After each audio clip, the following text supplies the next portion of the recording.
Yo, what's going on, guys? Welcome back. We are on the alt account, very last part of the Phantom Stranger challenges, and I'm going to show you how to beat this. We were able to complete this on the alt account with a 10.5k power team. Now, before, I've always said I've never been able to complete hero challenges on the low level account without Captain Cold or Nightwing, but this one, I can't believe we actually got it done, and I'm going to show you the team comp and how to do it. So first, let's talk about the team comp and how we were actually able to get this done. And I think without a question, this would not have been able to be done without Flatline and Desaad, mainly Flatline. So if you do have Flatline, the only legendary point you need is on our very last passive, 50% chance to double bleeds. That is absolutely crucial when getting this done. Of course, RNG is going to play a role in being able to get this done. I actually finished this, I think 4 times or 5 times I attempted it. I can't remember which one, either the 4th or 5th time I attempted, I was actually able to get it done. I saw the potential when I was doing it. But the other toon you definitely need is going to be Desaad. Now, his third ability, you don't need the legendary point, you just need his third ability to proc the entire team stun. So a little bit RNG there. So you need 50% chance on the legendary point for Flatline to double the bleeds. That has to proc both waves. You won't be able to get it done, but 50% is a decent chance.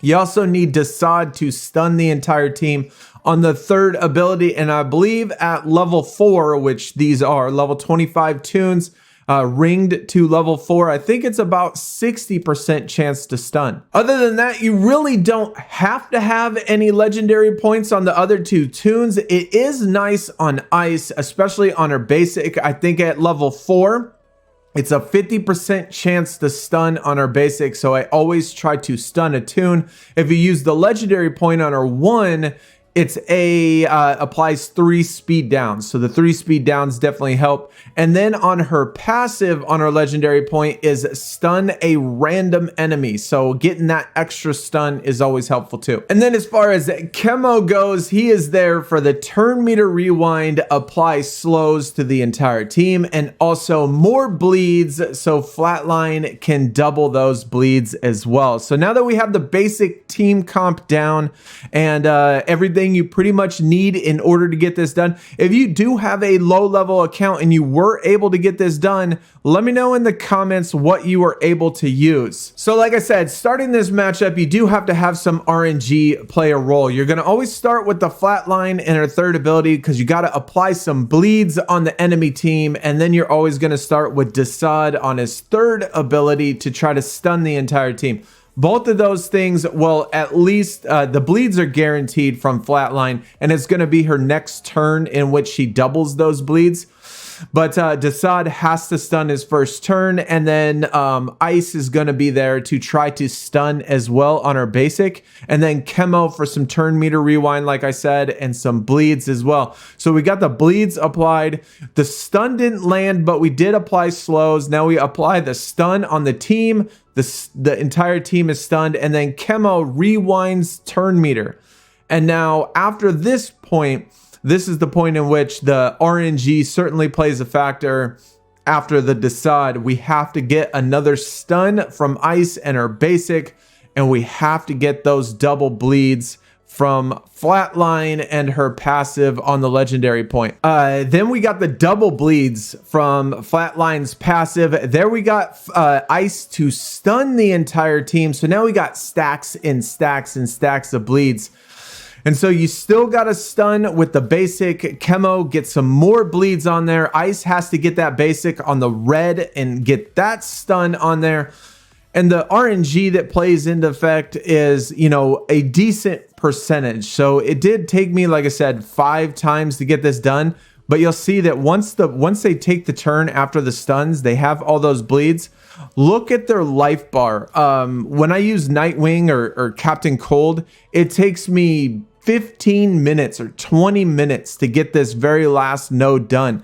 But when you're able to apply all these bleeds and be able to double those bleeds, they just drain and drain out. So he drains, he's dead. He drains, he's dead. And when that guy takes another turn, he's also dead. So all the opponents need in order for them to die is 2 single turns. And so you get that first turn with the stun and then all the bleeds double, the bleeds drain half of their life. And then you need Ice to also stun random enemies with her basic to make sure that they don't take a turn. Because if they take a turn, then you are dead. And so one single hit will kill you, because it's not like it's Nightwing where you can apply the awareness, or Captain Cold where he can just do turn meter manipulation and apply tons and tons of stuns to where they never go. And so same exact thing with this wave. You got to apply the stun. You got to apply. This is also crucial right there. In the very beginning, Eclipso is going to have evades, and Flatline has to be able to hit her third ability on Eclipso in order to apply those bleeds. If you do miss that attack, you won't be able to get it done. So you have to, and it's not a crazy amount of evasions, so it's still possible. And then of course, Desaad has to hit the stun again. We got a little turn meter manipulation. It rewinds a little bit from Chemo. He puts on the slows, makes it a little bit, easier. And then Flatline puts on some more slows. There goes the bleeds. The bleeds start to double. Eclipso still has the taunt at this point. We put on a couple more bleeds as well. So we can't, if Desaad would have stripped the taunt, we would have been able to attempt to stun the other people. But he still has taunt. So we just got to hope that the bleeds are enough to take out the entire team. Since Eclipso still had the taunt, the only way we were able to get it done, since there is 4 enemies and they would take 4 hits on our team, we have to be able to apply at least 1 stun, and Ice was able to get that stun in. And so the only 3 enemies were able to go without the bleeds going. And so Eclipso didn't take his turn. He didn't kill us. And then the bleeds just start draining out the rest of the opponents. And then there goes Eclipso, and it is done. Like I said, this is the first time that we were able to get these challenges done without the use of Nightwing or Captain Cold. And now I'm going to have to say that Flatline is going to come in effect. Anytime that Flatline is available to be able to use, then it's reasonably possible for you to get these done with these procs. I mean, 50% chance to double the bleeds.